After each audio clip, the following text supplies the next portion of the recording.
자, 한반도 문제를 논의하기 위해서 모인 이 모스크바 3국 외상회의, 과연 여기에서는 어떤 논의들이 오갔는지 다음에 영상을 통해서 확인을 해 볼게요.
영상을 잘 봤나요? 자, 여러분은 이 회의 결정 사항에 대해서 어떤 생각이 드세요?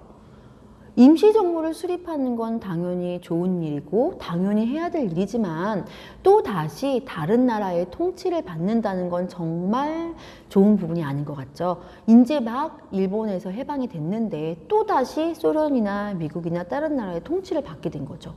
자, 영상에서처럼 당시 김구 선생님과 같은 민족주의 진영에서는 이거는 우리의 자주권을 부정하는 결정이야 라고 하면서 반대를 했어요. 왜 너희들이 우리나라의 문제를 해결을 하냐, 우리끼리 할 수 있어 라고 한 거죠. 그리고 반대 세력, 바로 사회주의 세력도 처음에는 반대를 했죠. 하지만 얼마 후에는 임시정부 수립에 의의를 두자, 우선 임시정부라도 있는 게 어디야 라고 하면서 회의 결과를 그냥 지지를 하기 시작을 했어요. 그래서 이 삼상회의의 결정을 반대하는 세력과 찬성하는 세력으로 나뉘어지게 되고요. 이거는 미국과 소련, 민족주의와 사회주의의 대립으로 더욱더 크게 나타나게 돼요.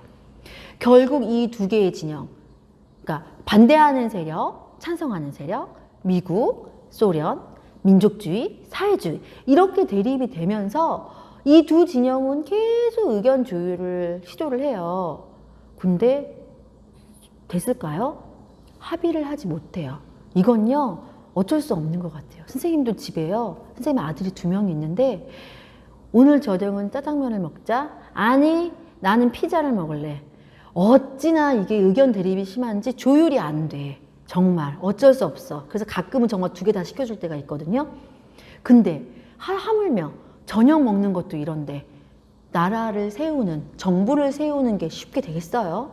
남쪽에는 민족주의 진영이 이제 생기고 북에는 사회주의 진영으로 이제 나뉘면서 각각 남과 북에 단독 정부가 수립을 하게 돼요. 자, 지금까지는 이제 6.25 전쟁이 일어나기 전의 상황을 살펴보았고요.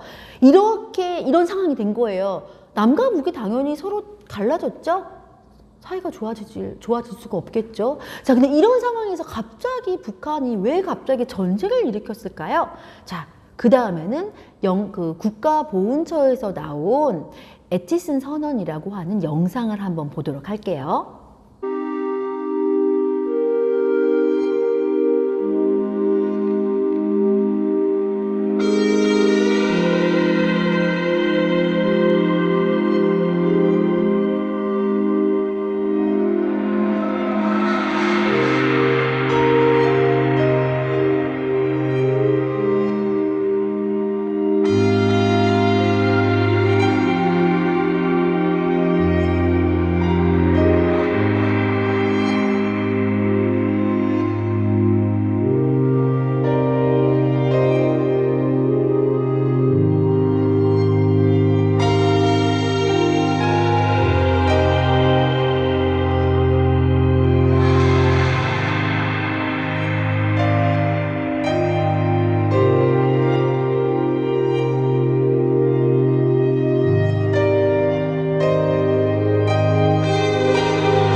자, 영상에서처럼 북한은 군수 물자를 생산을 하고 소련과 비밀 군사 협정을 체결을 해서 군사적 지원을 받으면서 전쟁을 통한 통일을 목표로 전쟁을 준비를 했대요. 무서운 거죠. 전쟁을 이제 시작을 하려고 한 거예요. 그리고 이 에치슨 선언을 기회로 삼아서 1950년 6월 25일에 남침을 시도한 거죠. 자, 남침이라는 두 글자를 보면요, 가끔 사람들이 헷갈릴 때가 있어요. 남침 하면 남한이 침범하였다라고 생각을 하는 사람들이 가끔 있어요. 그래서 남침이 아니라 북침이라고 써야 되는 거 아니야? 라고 얘기할 때 있거든요. 근데 여기서 남침은요, 북한이 남한을 침범하였다라는 뜻이에요. 그래서 북침이라는 말이 아닌 남침이라는 말을 우리가 써야 돼요. 자, 이렇게 북한의 기습적인 남침으로 인해서 민중들이 갑자기 급하게 피란을 떠나게 되는데요. 이 대표적인 사건이 바로 흥남철수예요. 자, 흥남철수는요, 영화 국제시장 초반에 굉장히 잘 묘사가 되어 있는데요. 자, 국제시장이라는 영화는 6월 25일이 되면 케이블 TV에서 꼭 해주는 영화예요. 아마 여러분 많이 봤을 거예요. 그 첫 번째 장면, 가족들을 데리고 그 아버지가 어머니랑 같이 막 애 업고 막 열심히 막 이렇게 막 피난 가죠. 그 장면이 바로 흥남철수예요. 자, 한번 영화를 한번 볼게요.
맞나요? 자, 저는 선생님은 이 영화 볼 때 이 첫 번째 장면에서 너무 슬펐어요. 아버지도 살 수 있었는데, 그쵸? 아, 그냥, 아이는 어차피 나중에 살았잖아요. 그쵸? 그래서 그냥 아버지 그냥 배 타고 갔으면 살았을 텐데, 너무너무 마음이 아팠어요. 자, 이런 일들이 근데 이 가정에만 있는 건 아니었겠죠. 자, 어쨌든, 북한의 이런 기습적인 남침으로 인해서 서울은 단 3일 만에 함락이 돼요. 그리고 한 달 만에 낙동강. 자, 낙동강이 어디냐면요. 저기 위에 경상남도 있는 그 부산까지 이렇게 경상북도부터 시작을 해가지고 경상남도까지 이렇게 흘러내려가서 부산에서 이렇게 바다로 이렇게 나가는 낙동강이 있거든요. 그 낙동강까지 후퇴를 하게 돼요. 그래서 그 당시 첫 번째 우리나라의 초대 대통령이었던 이승만 대통령은 부산까지 피난을 가게 되는 거예요.